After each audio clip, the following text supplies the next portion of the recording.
Vou começar pela última pergunta, né? Vocês de fora já estão com saudades dos governos corruptos e descomprometidos com o Brasil. É isso que vocês querem aqui. Obrigado, presidente. Claire, do Le Monde. Olá, senhor presidente.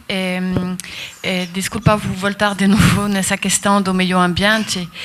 Só para esclarecer uma coisa, você tem o sentimento de que os números do INPE são mentirosos? É isso? Segunda pergunta... Eu não entendi a primeira pergunta. Quem é mentiroso aí? Os números assustadores do INPE. Tudo bem. Desculpa. Tá. Pode prosseguir a segunda pergunta. A segunda pergunta é sobre todos esses vazamentos sobre a Lava Jato. Gostaria de saber se você mantém, apesar de tudo isso, o seu apoio para o ministro Sérgio Moro. E, enfim, última pergunta. Eu vi que você falou de se candidatar de novo em 2022. E, se não me engano, quando você chegou no poder, você falou que você faria só um mandato. Então, gostaria de esclarecer também esse ponto para saber se você está pronto para essa reeleição. Vou começar pela última pergunta, né? Vocês de fora já estão com saudades dos governos corruptos e descomprometidos com o Brasil. É isso que vocês querem aqui. Porque se fosse um outro presidente lá tivesse tido em Osaka, já teriam mais 50 reservas indígenas demarcadas esse ano de forma subserviente. Tá? Isso mudou, você tem que entender que isso mudou, tá certo? Agora, eu sempre falei durante a campanha, se for feita uma boa reforma política, dentro dessa reforma, diminuindo o número de parlamentares federais, estaduais e municipais, entre outras, eu abriria a mão da reeleição.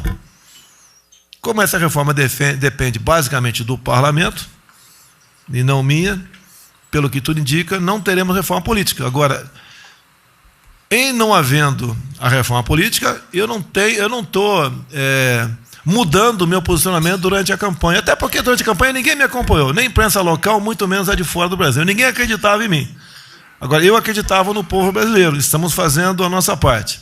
Eu tenho falado, pela primeira vez na história do Brasil, um presidente da República está buscando cumprir com todas as forças o que prometeu durante a campanha.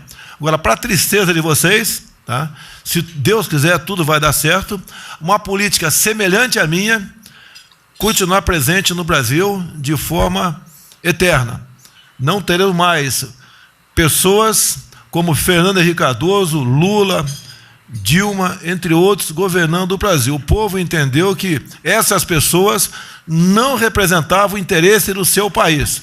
Em grande parte, um governo voltado à corrupção e um descomprometimento com o futuro do seu país.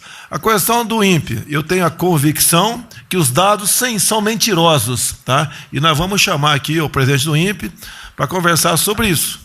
E ponto final nessa questão. Tem mais uma pergunta? Lava Jato. Olha, se eu botei o Moro lá, é porque eu quero que ele continue fazendo o que tem que ser feito, né? Obviamente, ele não está na situação mais de juiz. Ele agora é um ministro da Justiça que tem, sob seu comando, entre outras instituições, a nossa Polícia Federal. Boa sorte a ele. E se eu não quisesse combater a corrupção, não o teria escolhido para ser ministro. Até porque ele não fez campanha para mim. Eu acho que ele votou em mim, não tenho certeza 100%. Tá? Mas em nenhum momento eu falei durante a campanha que o Sérgio Moro ia ser meu ministro da Justiça. Obrigado, presidente. Marta Moreira, Agência Lusa.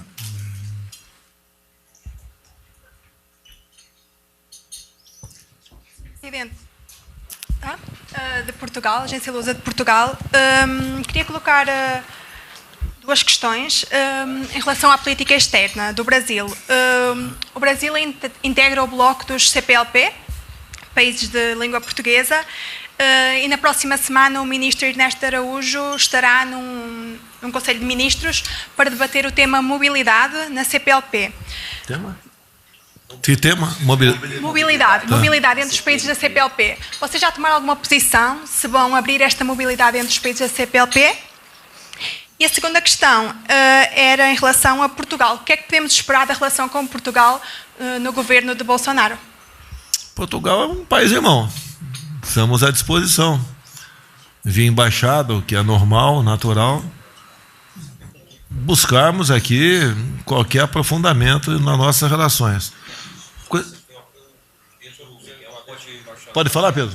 Claro. Bom dia. Na verdade, o chanceler já está em Cabo Verde para as reuniões da CPLP.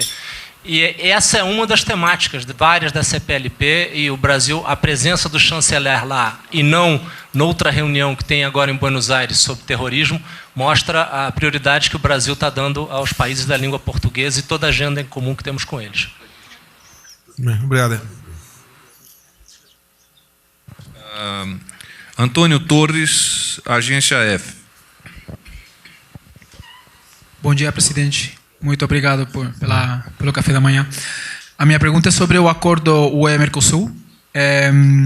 Muitos europeus estão um pouco preocupados com as regras sanitárias e medioambientais no Brasil a respeito da agricultura.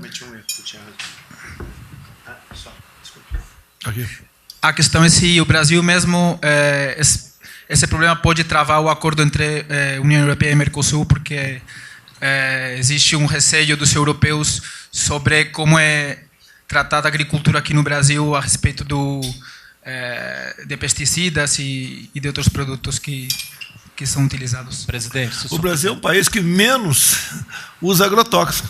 Se nós estivéssemos vendendo veneno, vocês não comprariam.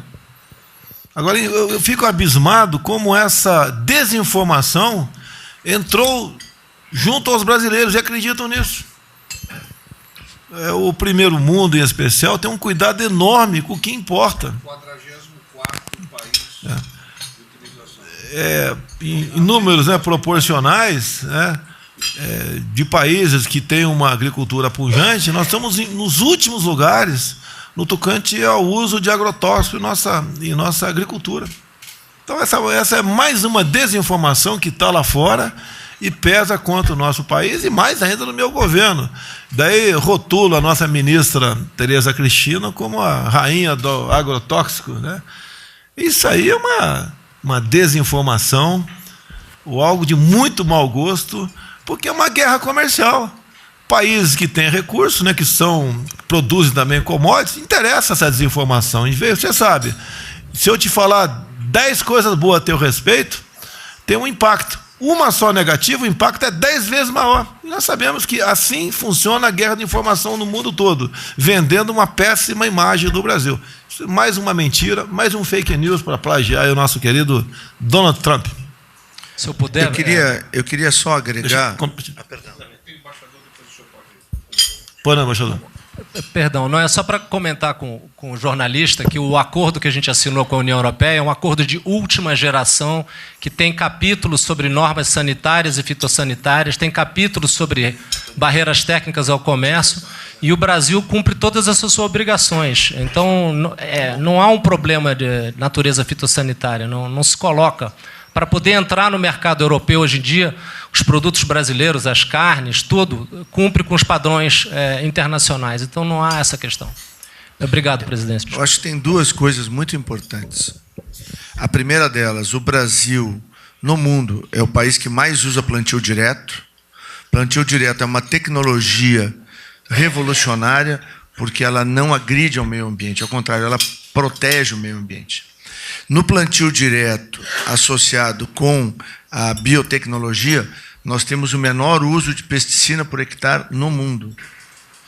E o Brasil, como bem disse o porta-voz, na escala de países que utilizam defensivos agrícolas, ele está em 44º lugar. Uma outra coisa muito importante: os hormônios anabolizantes que são liberados em grandes territórios do mundo na produção de carne bovina não são permitidos no Brasil. Então, isso é mais uma garantia de que o produto brasileiro, e não é à toa que os produtos brasileiros a cada ano ganham mais mercados no mundo todo. O que é uma grande competição, evidentemente, do produtor europeu com o produto brasileiro. Porque aqui nós temos larga extensão e o nosso boi é a campo.